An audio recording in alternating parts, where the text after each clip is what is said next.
It's spinning. All right. Hi, everyone. Thank you for joining Nedra and I today. We're talking again about the energy of success, and we're moving into a conversation around what does that really mean? Success is all about what we do and our mindset around that, but it actually runs so much deeper.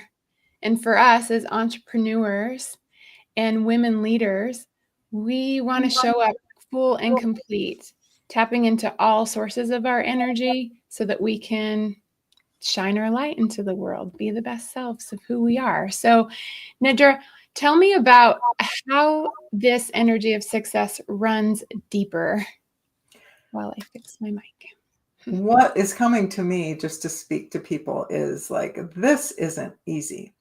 Being an entrepreneur isn't easy. And if it was, everyone would do it. Like I learned long ago when I first became an entrepreneur in 2011, I think maybe it was 10. Anyway, it's been a little while. When I first became an entrepreneur, personal development is a must. There is no way that you can grow to levels of success, whatever that is for you, because I think we all define our own success. But without that personal growth and what you and I have learned, the much easier way, necessary way is to do that deep healing in not only our minds, our energy, but we both know the nervous system plays a huge role in that too. So everything is energy. Energy is everything. It shows up in our thoughts. It shows up in the way that we feel. And I think our feelings are our biggest guide to what needs to be looked at. Mm-hmm. And your feelings are either supporting you and helping you and the passion and the purpose, or they're holding you back by their fears and you're wanting to hide.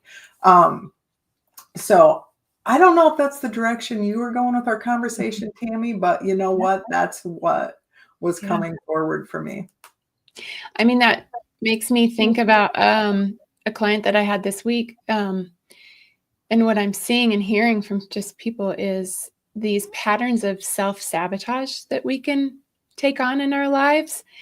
Sometimes we might not realize what the mindset is that's driving that, or what's in our bodies that are driving those thoughts and those decisions, but we see it playing out in our life. It's like, how does this keep happening? How do I keep sabotaging myself in this way?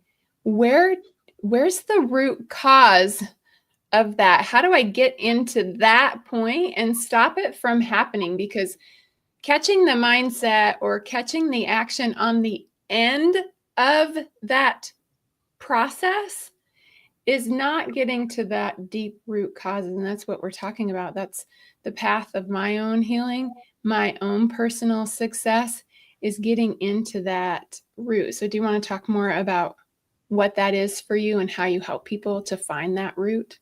Actually, what I want to talk about, because most people find themselves at the end. Like you're like, okay, that already happened. I have experienced, and I'm sure everyone listening has, including you, Tammy, when we have that visceral reaction and that response, it happens so quick, like it'll make your head spin. I didn't even have time to think about that. And then the anger just erupted. And afterwards, I'm like, what the hell was that? That's a starting point. So if people are like watching and they're like, I can't control that, get really curious, like, okay, where did that come from? Why is that happening? And for me, the curiosity is kind of the key. So that's what makes me really good at what I do. So I call myself a healer. Some people are like, what the hell is that? But I call myself a healer because I get to the root cause of what's behind that reaction. One thing I want to throw in here, because this is what we were talking about after our conversation ended last week, is that nervous system fight or flight response. And we are so different in the way we react to a situation, maybe our protection mode. That's what it is. The nervous system is always trying to protect you. Your mind is always trying to protect you. So when it sees perceived danger, there's a go-to response. And so for my lifetime, and honestly, if I did get pushed that far, that would still be my go-to protection that I have. I don't live in that protection anymore. But for me, number one is flight. I'm going to get the heck out of there. I've done it in marriages. I've had failed marriages. That's what I did. I'll see you later. This isn't safe for me. And I'm out of here. Moving, I would literally move. Yeah. Basically move to another town. I'm a flight person. I'm going to get away from this threat. My second go-to, if I don't have that option, I'm going to fight. If I'm backed in a corner, I'm going to fight. And I don't mean physically fight, but that's where the aggression comes out. I have to protect myself. And that's my deeply programmed response to keep myself safe. Yeah. Yeah. So this like flows from what we were talking about last week, because you're more in a masculine state and I'm more in a feminine state. I'm working to find my masculine side. You're working to find your feminine side and grow and be healthy and strive in this. And what I think is that there are these connections that people who are operating from their masculine fight and run, flee, and people who are more in their feminine side, they are the freeze and fawn. So share yes, that's Yeah. so what's your pattern, or what was it, Yeah. and what's your go-to? Yeah. Oh, my pattern absolutely is freeze, get small, withdraw. Oh, I mean, just withdrawing into myself. And then how can I people please my way out of this? What's a way that I can appease and fawn and navigate and then find a way to get out, or just find a way to people please to de-escalate that situation? That is my reaction. No thought involved. Like you said, you think back and go, wow, I didn't stand up for myself. I didn't have boundaries. And then also I'm such a thinker, like what I should have said, what I could have said, it'll just circle and circle. And you feel it in your body, right? I feel this contraction, this shrinking, this sinking in my chest, in my stomach. And my whole like mind is saying, just be quiet. Be quiet. Don't fight. Don't resist. Yeah.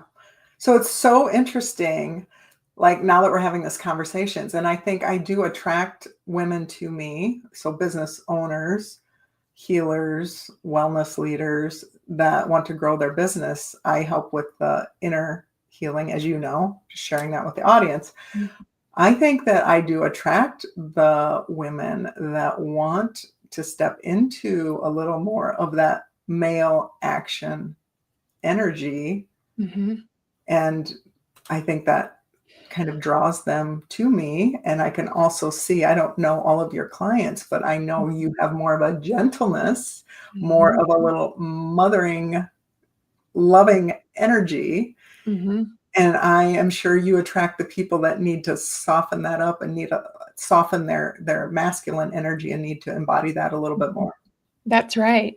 Because in that of me shutting myself down, there's a lot of internal beliefs that say, I'm not enough, I'm not worthy, and I need to do something in order for other people to love and appreciate me. What can I say? What can I do to de-escalate the situation to make me belong, make me feel connected, make me feel safe? And that leads into those self-sabotaging patterns in relationships. And it's this avenue of just basically that safety, belonging, connection, like primal. This is on working off of primal fears that don't always make sense, but it's built into our body and into our system. And then it's reinforced through lived experiences. Yeah. And I would say, so this is true for myself and also with my clients, not 100% of the time, but 97% of the time, we're going to go back to the first 7 years of their life, because that's where these deep-seated, we're talking about these, they become automatic responses because they're so deep-seated. It's our self-image. It's the way we see ourselves. It's the way that we show up. It's those big patterns that we carry. Yeah. They're rooted in so early, but a child needs to feel significant, that they're important just the way they are, that what they have to say and their opinions, their voice matters. And they need to feel safe in that, safe expressing themselves, safe physically, but safe emotionally. And if they don't have those needs met, that's where the coping mechanisms begin. Yes. Protecting ourselves. So I've worked with a lot of children of alcoholics. So very traumatic. Those people learn to be intuitive like no other, but all of their energy is going outside of them to figure out, how am I supposed to be today? That's right. How am I supposed to show up so that I don't make my parent upset and then all hell breaks loose? That's right. So that's the chameleon effect, right? You and I have talked about that, where we learn like, oh, I know how to be in this situation and this is how I'm going to be, which is protection when you're a child. But when you're a business owner trying to show up and share your authentic message that's here coming from my heart, but wait, what do these people want from me? How am I supposed to show up? It's not on a conscious level. No. It's that deep-seated, I need to be what they want me to be. I need to use the right words. And the people pleasers that send their energy out like that, you're hyper aware, exhausting. It is. So exhausting. And there's nothing left for them than to pursue their own dreams. So that's one of the big, I was never a people pleaser because I was in isolation. I was a run. I'm like, I have to take care of myself. That was me. Nobody else is going to do it for me. So I have to do it for myself. Like, I remember having those thoughts when I was in junior high. Like, you got to make this happen. You can't count on anybody else. So did that make me strong? Yes. But when I healed that strong, independent, won't let anybody in, won't let anyone support me. When I healed that, and we talked about this last week, that's when then the woman, wounded feminine energy like arose. So finding that balance in that feminine and masculine is really the goal. And that is one of the areas that I work with my clients to help them. So I love to put it this way. So when we're building a business, the masculine energy is the structure, but the fuel and the soul that fuels it is the feminine energy. So we need the masculine energy to create our our foundation or our structure for our business. And then once that's set, you get to fuel that with your heart and your soul and your feminine energy and let it flow. And that's your intuition and your receiving energy. And all of that is what's fueling your vehicle, which is your business, to move along. Oh my gosh. I love that. And for me, I often go back into the 0 to 7. It's like around between 2 and 4, actually, for me. When children have that first significant experience of maybe being punished, their parents don't want to see them anymore. They're being too much. They're crying. They're being told to be quiet. Go sort it out all by yourself in your room because I can't help you with that. Go away. And they are cut and separated. And it's a very significant event. They feel very confused. They realize and learn in that environment and in that moment that their own feelings don't matter. It's the feelings of how their parents feel. And so we separate ourselves from our own feelings and take into account others. So let me show up in a way that I can be in accordance with my protectors so that they will keep me close and keep me safe so that I'll belong. And in that, then it's that not listening to our own feelings, which is the feminine, not nurturing or loving or connecting to ourselves. So that is what I help my clients with. It's my own personal journey as well. And I mean, in that, we need to be bold in our feelings, provide space for them, forgiveness, self-love, compassion. When we have that for ourselves, then we can hold that space for other people, and we can integrate it into everything we do, including our business. But until that happens inside of ourselves, we're doing exactly what you said. We're looking outwardly for this power to bring it inside of ourselves. And so what I see as a healthy way of operating isn't this power over structure of trying to get energy from outside and stack it so that we can have that power that's missing inside of us. We go in and we find our own power that's infinite. It never goes away. And then we have that power with us, and that radiates out to have power with our business, with other people, with our community, with our families, with our friends. Yeah. And if there's viewers out there, if they're sticking with this conversation and if it's hitting home, like it's resonating with them, so maybe they're seeking validation outside of themselves, or maybe they're super questioning, like, well, I kind of have this idea, but what are other people going to think? Like all these kind of things just interfere with that authenticity that we're meant to bring. So the nice part is you have two expert healers here.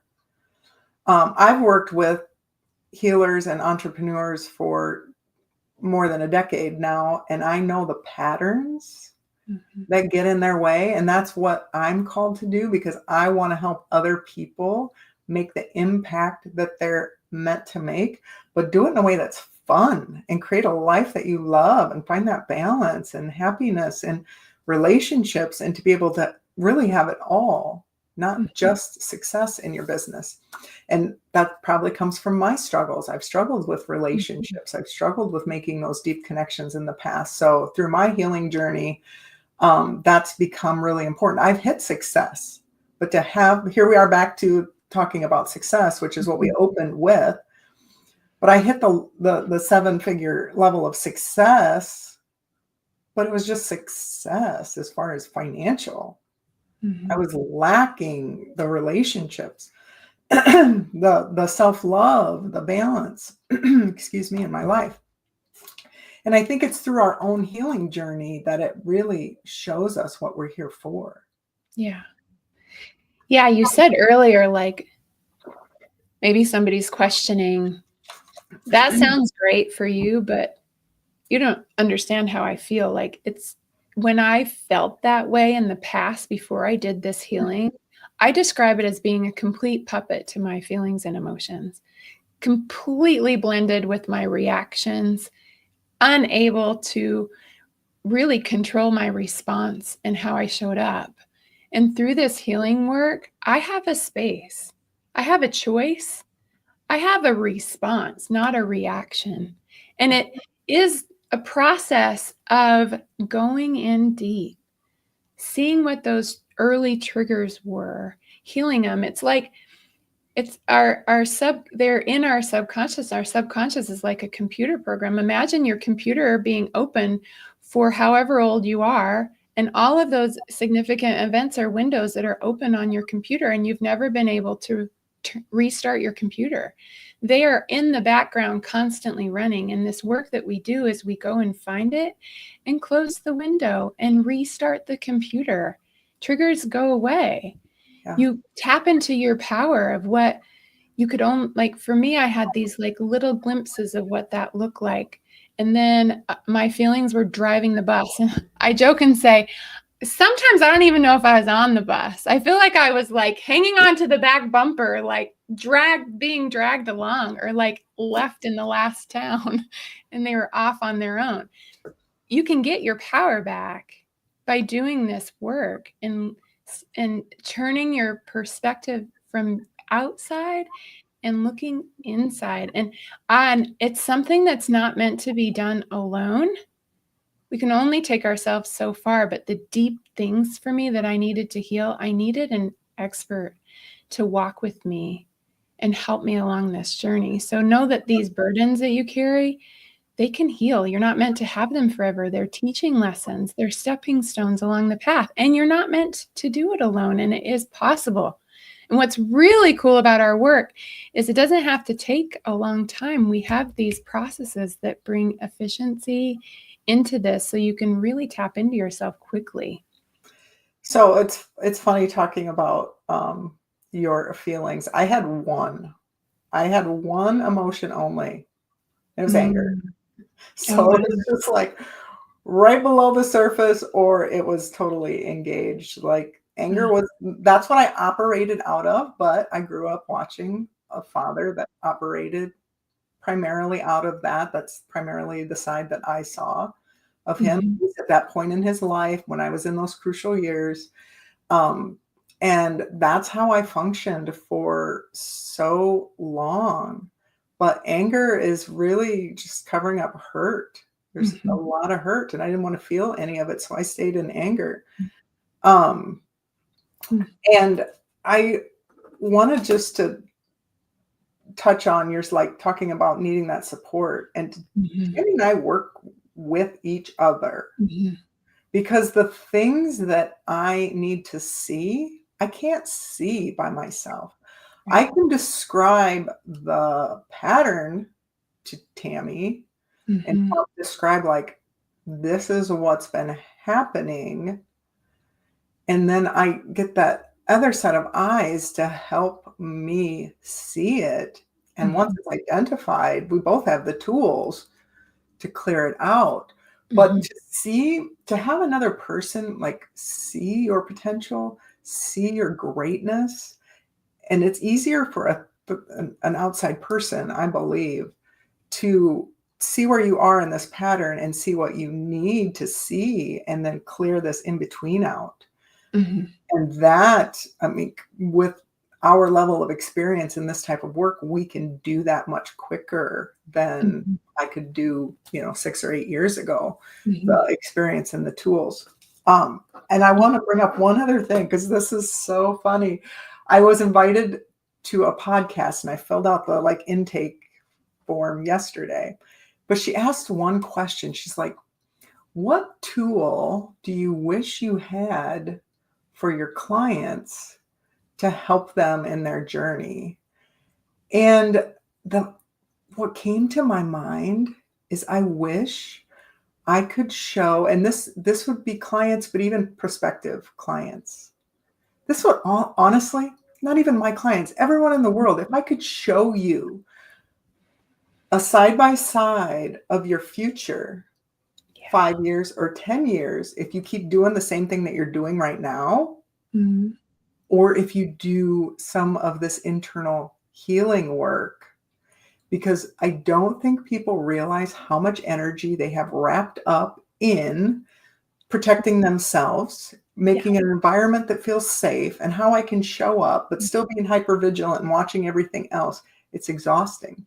So the healing work actually brings energy back to us. It opens us up to have more energy available to use for what we want. And you and I both know that when we carry these emotional burdens for a long period of time, they absolutely can turn into physical illness.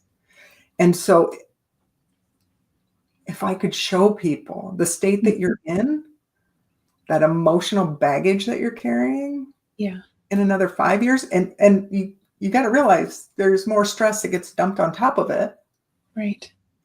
More significant events, maybe more trauma and all of this. And at some point they hit a breaking point. And usually that's when they show up to me. It's like something major has happened. They're kind of in a desperate state. They're like, okay, I've tried everything else. Nothing else works. Well, I wish we could have started 5 years earlier. We would have made your life a whole lot easier and saved you a ton of money. Yeah. So that's the one tool. If I could show you a side-by-side of what I would look like if I didn't take that leap over a decade ago, I believe I look younger and healthier now than before I started that journey, but your emotions affect your muscles, your skin, your physical health, let Yep. alone the emotional patterns. So that's the one thing I wish there was a tool that we could share that with people to look into the future at their choices. Man, yes. I describe that a little bit differently. And like, if I were to answer that same question, I would want to be able to have people be able to see who they truly are in comparison to all of the things that they're not. They're programs from their family, programs from society, things.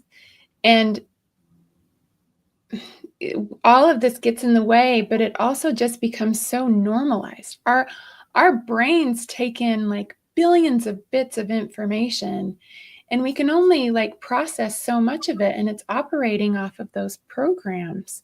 And so it normalizes into our personality. That's just the way I am, or that's just the way I. And then it normalizes into what we like, what we don't like, what we're attracted to, what we're not. It leads us into like things, things that we can jump into, like, or for example, people who are just afraid of travel or afraid of speaking, yet they have no lived experiences to be afraid of that. But maybe they're called to actually give a message, but their body's telling them to just shut down, and they have this big, struggle, or writing a book, but they're afraid how people are going to receive what they are wanting to say. So all of it just becomes so normalized. That's what I think is really important. Let that be our ending message right here, because ADHD, adult ADHD is becoming normal. Fibromyalgia is becoming normal. Anxiety is becoming normal. Depression, not being able to sleep. These things are not normal. No. They're not normal. I spoke to a nurse practitioner recently. 7 out of 10 of her patients self-prescribe with over-the-counter medication to sleep.